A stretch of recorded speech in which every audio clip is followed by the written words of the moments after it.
அதிமுக பிளவுபட்டதுன்னு மக்கள் மத்தியில பரப்புறதே ஒரு அபாண்ட குற்றச்சாட்டு. அதிமுக ஒன்னாதான் இருக்கு. மக்கள் ஆதரவு பெற்று போயிட்டு இருக்கு. மக்களை காப்போம் தமிழ்நாட்டை மீட்போம்னு ஒரு தேர்தல் பிரச்சாரம். அது வந்து மிக பிரபலமா போயிட்டு இருக்கு. இப்ப அதிமுக ஆட்சி அமைச்சுச்சுன்னா இப்ப அன்வர் ராஜாக்கு வர அமைச்சர் பதவி புதுசா ஒரு தொண்டனுக்கு வரப்போகுதுன்னு அர்த்தம்.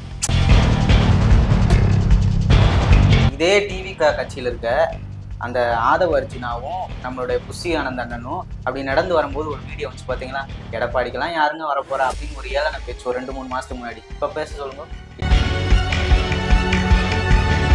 எவ்வளவு பேர் கூட்டம் பாத்தீங்களா, இளைஞர் பட்டாளம் எவ்வளவு பேர். அவர் பேசிட்டு இருக்கும்போது ஒரு அம்மா கீழ இருந்து சொல்லுது, அண்ணா நீ எப்பனே வருவ அப்படின்னு. ஆமா, அந்த வீடியோ ரொம்ப எதர்ச்சியா கேக்குது. உடனே அவர் ரிப்ளை, அம்மா வந்தா வந்துடுறேன்மா. விஜய் வந்து தனியா நின்று முதலமைச்சர் ஆக முடியுமானா கண்டிப்பா இந்த தமிழ்நாட்டு அரசியல்ல முடியாது. கூட்டணி வைத்து அவர் வெற்றி பெற்று அந்த அடுத்த எலெக்ஷன்ல வேணா ஆகலாம், இந்த எலெக்ஷன்ல கண்டிப்பா ஆக முடியாது. யாரோ அடிச்சு 10 பேர் அடிச்சு நான் டான் ஆகலடா, நான் அடிச்ச 10 பேரு டான்ன்ற மாதிரி எடப்பாடி அடிச்ச 10 பேருமே டான் தான்.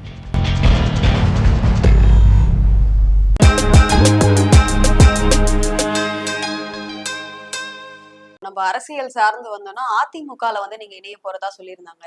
அதிமுகல உட்கட்சி பூசல்லாம் வந்து நடந்துட்டு இருக்கு. சோ இது வந்து தேர்தலுக்குள்ள இணைஞ்சிருவாங்களா, தேர்தல் அவங்கள ஒரே ஒரு கட்சியா பாக்கலாங்களா, இல்ல உட்கட்சி பூசலால பிரிவடைந்த ஒரு கட்சியா, பிளவடைந்த ஒரு கட்சியா தான் பார்க்க முடியும்? முதல்ல ஒண்ணு தெளிவா புரிஞ்சுக்கணும், மக்களும் புரிஞ்சுக்கணும், அரசியல்வாதிகளும் புரிஞ்சுக்கணும். அதிமுகன்றது ஒரே கட்சி தான், அது பிளவடைஞ்ச கட்சி எல்லாம் கிடையாது. பிளவு எங்க இருக்குன்னா, நம்ம அடுத்த ஒரு அரசியலை வச்சு நம்ம மண்டையில தான் பிளவு இருக்கே தவிர கட்சிக்குள்ள பிளவு இல்லை. கட்சி தெளிவா தொண்டர்கள் எல்லாமே எடப்பாடி பழனிசாமியை தான் பொதுச் செயலாளரை ஏற்றுக்கொண்டாங்க. மற்ற நிர்வாகிகள் எல்லாம் இருக்காங்க. கட்சி ஒன்றுபட்ட கட்சி தான், சின்னம் இவங்கள்ட்ட தான் இருக்கு, கட்சி இவங்கள்ட்ட தான் இருக்கு. முதல்வர் வேட்பாளரா எடப்பாடி பழனிசாமி தான் நிக்க போறான்றது எல்லாருக்கும் தெரியும். ஆனா ஓபிஎஸ் பிரிஞ்சு போயிட்டாங்க, தினகரன் பிரிஞ்சு போயிருக்காங்க, எல்லாம் தனித்தனியா தானே இருக்கிறாங்க. ஏமா திமுகவும் ஏடிஎம்கேவும் ஒன்னாதான் இருந்துச்சு. எம்ஜிஆர் வந்து திமுக இருந்து பிரியாத வரைக்கும் அதிமுகன்ற ஒரு கட்சியே இல்ல, திமுக தான் இருந்தாரு. இப்ப அவர் பிரிஞ்சு வந்துட்டாரு, அதுக்கான திமுக அழிஞ்சு போச்சா என்ன? திமுகவும் காங்கிரஸும் அப்ப இருந்தது. திமுகல இருந்து பிரிஞ்சு போயிட்டு அவங்க அதிமுகன்னு ஒரு கட்சியை ஆரம்பிச்சாங்க. இப்ப இவங்க அதிமுகல இருந்துட்டு நிறைய பேர் பிரிஞ்சு போறாங்க இல்லையா, அவங்க ஒவ்வொருத்தரும் ஒவ்வொரு கட்சி ஆரம்பிச்சு இந்த கட்சியே பிரிஞ்சிருமான்னு கேக்குறேன். நான் இதே கேள்வி திரும்பி கேக்குறேன். திமுக தானே வைகோ போனாரு, மதிமுக ஆரம்பிச்சாரா? திமுக அழிஞ்சு போச்சா? மதிமுக ஆரம்பிச்சுட்டு திரும்ப அவங்க கூட்டணி கட்சிக்குள்ள வந்துட்டாங்க. இப்ப எங்க இருக்காரு? டிடிவி தினகரன் அதிமுகல இருந்தவர் தான், எம்பியா இருந்தாரு, எம்எல்ஏவா இருந்தாரு, கட்சிக்கு எதிராக செயல்பட்டு வெளியே போனாரு. இப்போ தேசிய ஜனநாயக கூட்டணிக்குள்ள வந்திருக்காரு. அந்த கூட்டணியில தானே அதிமுகவும் இருக்கு. ஆனா 2 பேரும் ஒரே கட்சியா இல்ல. மதிமுகவும் திமுக ஒரே கட்சியா இருக்கா? வேற வேற கட்சி கூட்டணியில இருக்காங்க. நான் கேக்குறது, அதிமுக பிளவுபட்டதுன்னு மக்கள் மத்தியில பரப்புறதே ஒரு அபாண்ட குற்றச்சாட்டு. அதிமுக ஒன்னாதான் இருக்கு.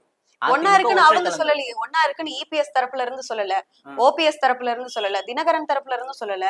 இப்ப இது எப்படி ஒரே ஒரு கட்சின்னு சொல்லிட்டு மக்கள் அங்கீகரிப்பாங்க? டிடிவி தினகரன் வந்து தனியா கட்சி ஆரம்பிச்சிட்டாரு. அவருக்குன்னு குக்கர் சின்னம் கொடுக்கப்பட்டுச்சு. குக்கர் விசில் அடிக்குதா அடிக்கலையான்னு தேர்தல்லாம் தான் தெரியும். அவரு கொடுக்கப்பட்டுருச்சு, அம்மா மக்கள் முன்னேற்ற கழகம். இவர் ஓபிஎஸ் போய் பலாப்பழ சின்னத்திலே போட்டி போட்டார். இப்போ கட்சியை எதிர்த்து ஒரு வேட்பாளர் நிக்கிறாரு. அந்த வேட்பாளர் இந்த கட்சியில இருந்து போன கட்சிக்கு உனக்கு என்ன சம்பந்தம்? நீ எதிராக செயல்பட்டுட்டீங்க, ஆல்ரெடி ஓட்டு போட்டு செயல்பட்டுட்டீங்க. வேட்பாளர் அப்ப ஓபிஎஸ் நீங்க அதிமுகக்குள்ளே சேர்த்துக்கல, அவங்க ஒரு தனி கட்சி அப்படின்னு சொல்றீங்க? நான் தெளிவா சொல்றேன், நான் வந்து பொதுச் செயலாளர் கிடையாது. பொதுச் செயலாளர் புரட்சி தமிழர் எடப்பாடியார். அவர் தெளிவா சொல்லிட்டாரு, காலம் கனிந்து விட்டது, இனி இடம் கிடையாதுன்றாரு. அப்போ வந்து கட்சி தலைமையே சொல்லிருச்சு ஓபிஎஸ்க்கு என்ன நிலைமைன்றத நான் சொல்ல தேவையில்ல, எடப்பாடியாரே தெளிவா. அப்ப இனிமே நாங்க எப்படி எடுத்துக்கணும்னா ஓபிஎஸும் இபிஎஸும் சேரவே மாட்டாங்கன்ற மாதிரி எடுத்துக்கலாங்களா? அது வந்து மக்கள் சொல்லணும், தலைவர் சொல்லணும், நம்ம சொல்ல முடியாது. நான் ஒரு சாதாரண ஒரு தொண்டனா கூட இருப்பான், நான் எப்படி சொல்ல முடியும்? அதிமுகவுடைய தேர்தல் வியூகங்கள் எப்படி இருக்கு, எப்படி போயிட்டு இருக்கு? மிக பிரம்மாண்டமா இருக்கு. மக்கள் ஆதரவு பெற்று போயிட்டு இருக்கு. மக்களை காப்போம் தமிழ்நாட்டை மீட்போம்னு ஒரு தேர்தல் பிரச்சாரம். அது வந்து மிக பிரபலமா போயிட்டு இருக்கு. இப்ப தூய்மை பணியாளர்களுடைய போராட்டமும் நடந்துட்டு இருந்தது. இதுக்கு அதிமுக தரப்புல இருந்து எந்த மாதிரியான ஈடுபாடுகளை நீங்க கொடுத்துட்டு வந்துட்டு இருக்கீங்க? தூய்மை பணியாளர்கள் போராட்டம் இப்போ இவங்க எல்லாம் கேட்டவனே அதிமுக வித்துருச்சு அப்படி இப்படின்னு சொல்லி, ஆனா அதிமுக மக்களுடன் போராட்டத்துல நின்னுச்சு. அது எத்தனை பேருக்கு தெரியும்? இதே அமைச்சர் ஜெயக்குமாரா இருக்கட்டும், அமைச்சர் பெஞ்சமினா இருக்கட்டும், இவங்கெல்லாம் போய் மாதவரம் மூர்த்தி அண்ணனா இருக்கட்டும், இவங்கெல்லாம் போய் மக்களோட நைட்ல நின்னாங்க. வட சென்னையோட தெற்கு மேற்கு கழக செயலாளர் பாலகங்கான்னு ஒருத்தர், அவரு போய் மக்களோட நின்று ஃபுட்டு கொடுக்குறாரு, நைட்டெல்லாம் அங்க இருக்காரு. அதுக்கப்புறம் நம்ம ராயபுரம் மனோன்னு சொல்லிட்டு நம்ம அதிமுக கட்சியோட சார்ந்த ராயபுரம் மனோ, அவரும் போய் போராட்டத்துல நிக்கிறாரு. ஏகப்பட்ட முன்னாள் அமைச்சர்கள், அதுக்கப்புறம் எம்எல்ஏக்கள், அதுக்கப்புறம் கட்சி நிர்வாகிகள் எவ்வளோ பேர் போய் போராடுறாங்க. ஏன் திண்டுக்கல் மாவட்டத்தை சார்ந்த இளைஞர் இளம்பெண்கள் பாசறை அதிமுகவினோட மாநில செயலாளர், திண்டுக்கல் மாவட்டத்தில் இருக்கக்கூடிய பரமசிவம், அவரு காணொலி வாயிலாக தன்னுடைய கண்டனத்தை தெரிவிக்கிறாரு. மாணவரணியுடைய செயலாளர் சிங்கை ராமச்சந்திரன் காணொலி வாயிலாக தன்னுடைய எதிர்ப்பை தெரிவிக்கிறாரு. மக்களுடன் அதிமுக இருக்கு, இன்னைக்கு நேத்து இல்ல, ஆட்சியில நாங்க இருந்தாலும் இல்லைனாலும் மக்களுடன் அதிமுக இருக்குன்றதுக்கு இதெல்லாம் உதாரணம். ஏன்னா முன்னாள் அமைச்சர் இறங்கி போய் போராடுறாரு. அதே மாதிரி முன்னாள் அமைச்சர்கள் நிறைய பேர் அதிமுகவை விட்டு வெளியேறி திமுகக்குள்ள வந்துட்டு இருக்காங்க. இப்போ ரீசெண்டா கூட அன்வர் ராஜா அவங்க எல்லாம் வந்து திமுகல இணைஞ்சாங்க. அந்த மாதிரி அடுத்தடுத்து நிறைய அமைச்சர்கள் அதிமுகவை விட்டு வெளியேறிட்டே இருக்கிறாங்க. இதுக்கான காரணம் என்ன?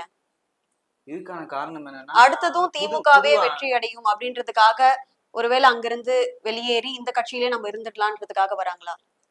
இல்ல அது அவங்கள்ட்ட தான் கேட்கணும். என்னைய பொறுத்த மட்டும் புதுவான ஆட்கள், இப்ப அதிமுக ஆட்சி அமைச்சுச்சுன்னா இப்ப அன்வர் ராஜாக்கு வர அமைச்சர் பதவி புதுசா ஒரு தொண்டனுக்கு வரப்போகுதுன்னு அர்த்தம்.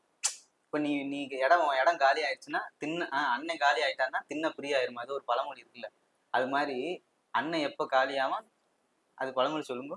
அண்ணன் எப்ப காலியாவான் திண்ணைய போயிட்டு பிடிக்கலான்ற மாதிரி. அந்த கதை. அண்ணன் காலி ஆயிட்டாரு, தின்ன பிடிக்க ஆள் இருக்கு, அது ஒண்ணும் இல்ல. உங்களால ராமநாதபுரத்துல ஓட்டு அந்த கட்சிக்காண்டி வாங்கி கொடுக்க முடியல, கட்சிக்கு எதிராகவும் செயல்பட்ட காரணத்தினால கட்சியில இருந்து நீக்கப்பட்டாங்க. தெரிஞ்சுக்கணும், கட்சியில இருந்து நீக்கப்பட்டு தான் பின்புதான் போய் திமுக ஜாயின் பண்ணார் அவர்.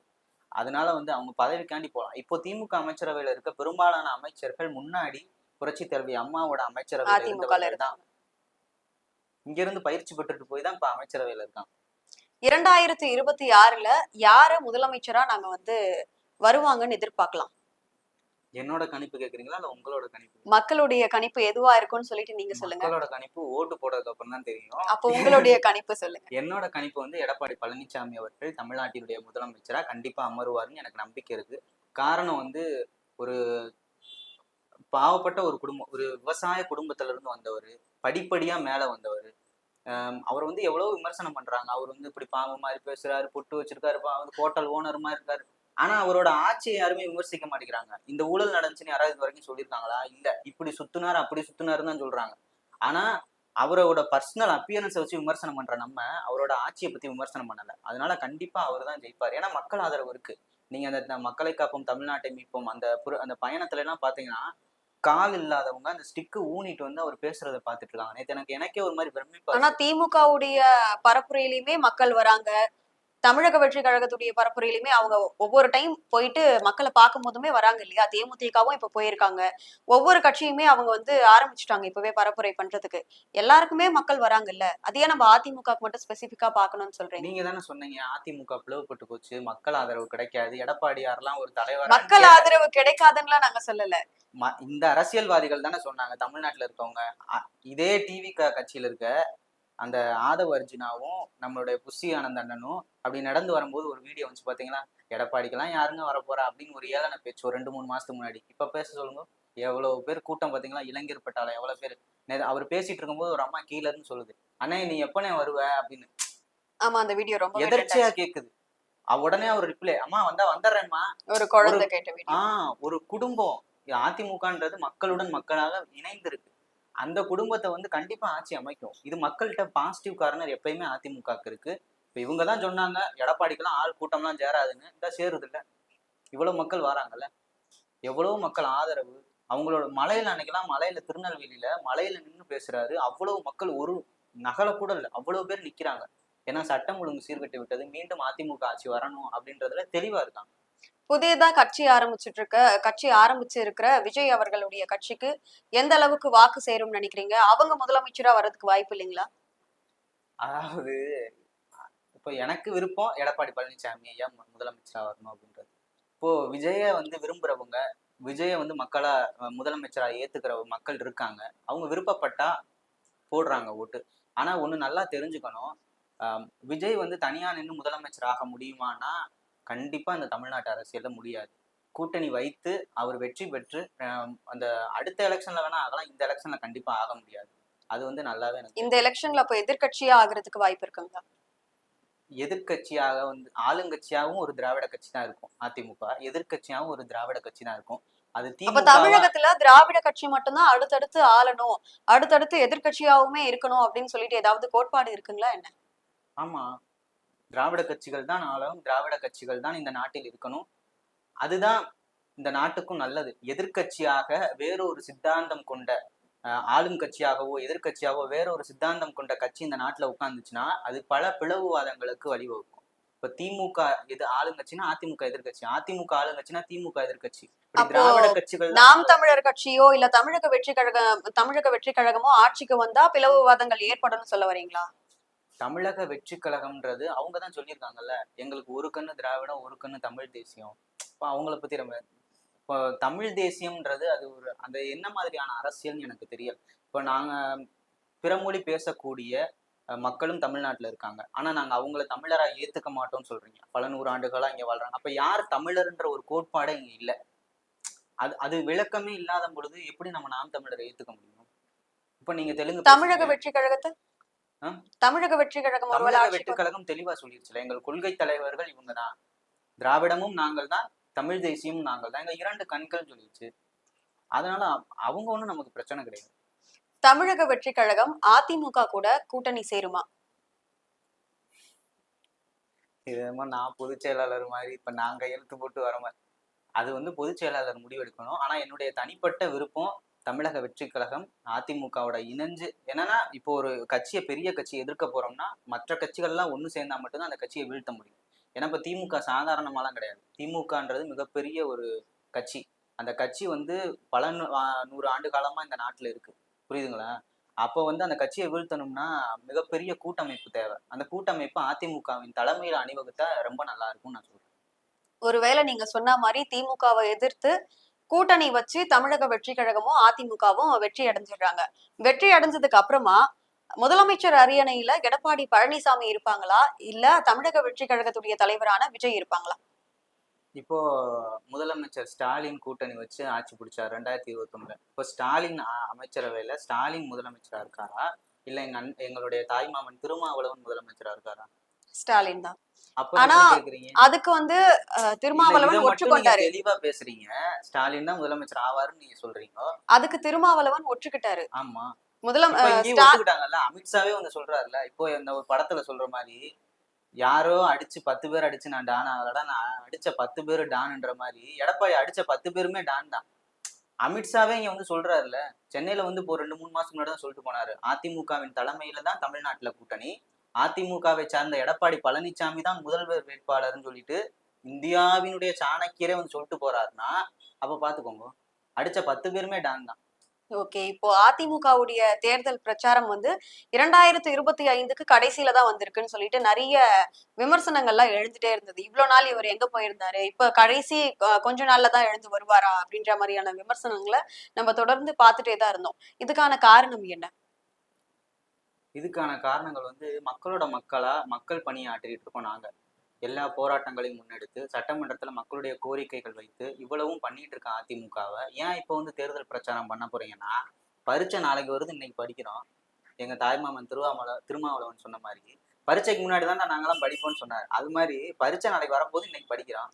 இத்தனை நாள் மக்கள் கூட சேவையாற்றி இருந்தோம். இப்போ ஸ்டாலின், நம்மளுடைய தமிழ்நாட்டினுடைய முதலமைச்சர் ஸ்டாலின் அவர்கள் உங்களுடன் ஸ்டாலின் திட்டம் ஆரம்பிச்சிருக்காரு.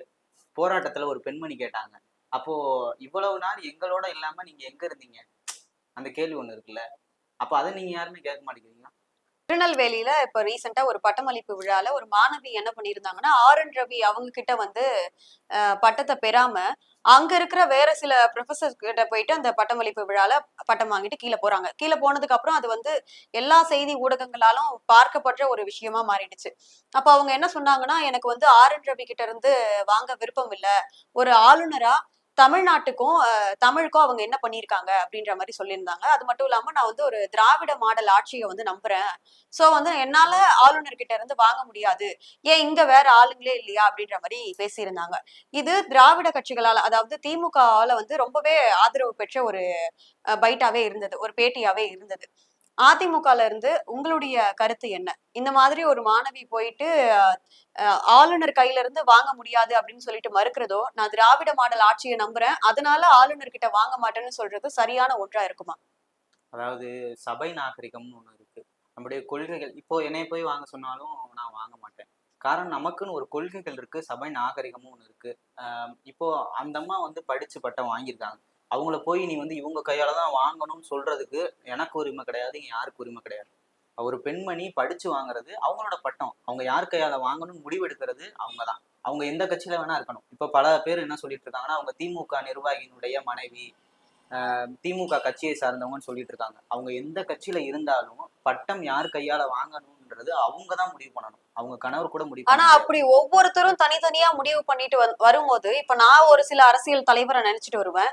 என் கூட ஒரு நூற்றுக்கணக்கான மாணவிகள் அங்க படிப்பாங்க. ஒவ்வொருத்தரும் தனித்தனியா எனக்கு இவங்க வந்தா நல்லா இருக்கும், நான் இவங்க கிட்ட தான் வாங்குவேன், இந்த இந்த பர்சன் கிட்ட நான் வாங்க மாட்டேன்னு சொல்லும்போது, அவ்வளவு பேருடைய ஆசையும் அந்த இடத்துல பூர்த்தி பண்ண முடியாது இல்லையா? ஒவ்வொருத்தருக்கும் தனித்தனியா இல்ல ஒரு சீஃப் கெஸ்ட அந்த கூப்பிட்டு வர அம்மா முடியாது வந்து இல்லையா? இப்ப வந்து அந்த அம்மா வந்து ரஜினி கையால நான் வாங்கணும், அஜித் கையால வாங்கணும், பவர் ஸ்டார் கையால வாங்கணும்னு அவார்டு வாங்கல, பட்டம் வாங்கல. அவங்களுக்கு பாடம் எடுத்த, அவங்களுக்கு சொல்லிக் கொடுத்த ஆசிரியரின் கையால தான் வாங்கியிருக்காங்க. அதுதான் ஒரு மரபு. அத அவங்க வாங்கியிருக்காங்க. ஆளுநர் கையால எனக்கு வாங்க விருப்பம் இல்ல. நான் ஆசிரியர் கையால வாங்குறேன். இது இவ்வளவு பெருசா பேச வேண்டிய அவசியம் இல்ல இந்த தமிழ்நாட்டுல. ஏன்னா இப்ப போராட்டம் நடக்குது, அத பத்தி பேசலாம். நாட்டுல எவ்வளவு கொலை கொள்ளை நடக்குது, அத பத்தி பேசலாம். அந்த அம்மாவை வச்சு அந்த அம்மா ஒரு அரசியல் பண்ணி பாவம். அந்த அம்மா என்ன பண்ணுவாங்க? இளைஞர்கள் அடுத்தடுத்து அரசியலுக்கு வருவதற்கான காரணம் என்ன? இன்னும் நிறைய இளைஞர்கள் வரணுமா? வரணும்னா அவங்களுக்கு எதெல்லாம் வந்து தேவை? எந்த மாதிரியான விஷயங்கள கத்துட்டு அவங்க அரசியலுக்குள்ள வரணும்னு நீங்க நினைக்கிறீங்க? இளைஞர்கள் கண்டிப்பா அரசியலுக்கு வரணும். இளைஞர்கள் கையில தான் இந்த நாடு போக போகுது. அதனால வந்து ஒரு நாட்டினுடைய முதுகெலும்புனா விவசாயம்னு சொல்றோம். ஆனா அந்த நாட்டினுடைய வளர்ச்சி யாரை பொறுத்து இருக்குன்னா, இளைஞர்களை பொறுத்து இருக்கும். இளைஞர்கள் அரசியலுக்கு வர வர ஊழல் மலிந்து போகும். அரசியலும் புனிதமா இருக்கும். அப்ப வந்து வரும்போது அவங்க என்ன இப்ப தெரிஞ்சுட்டு வரணும்னா, முழுமையா வரலாறையும், அரசியலையும் தெரிந்து கொண்டு வரணும். இப்போ போன தடவலாம் டிவிகேல இருந்து டக்குன்னு ஒரு கட்சிக்கு மாறுறாங்கோ. திராவிடம் கேட்டா என்னன்னு தெரியாதுன்றாங்கோ. அப்ப அந்த மாரி இருக்கக்கூடாது. படிச்சுட்டு வரலாறும், நம்மளோட எல்லா விஷயத்தையும் படிச்சுட்டு, அடுத்து நம்ம மக்களுக்கு என்ன பண்ண போறோம்? என்னால இந்த நாட்டுக்கு என்ன பண்ண முடியும்னு ஒருத்தர் சிந்திச்சு வந்தா இந்த நாடு நல்லா இருக்கும். தமிழக அரசியல் சார்ந்த பல கருத்துக்களை இன்னைக்கு எங்களோட நீங்க பகிர்ந்துகிட்டீங்க. இன்னைக்கு நிகழ்ச்சிக்கு வந்ததுக்கு நன்றி துரைராஜ். நன்றி. இதே மாதிரி இன்னொரு நிகழ்ச்சியில உங்களை வந்து சந்திக்கலாம்.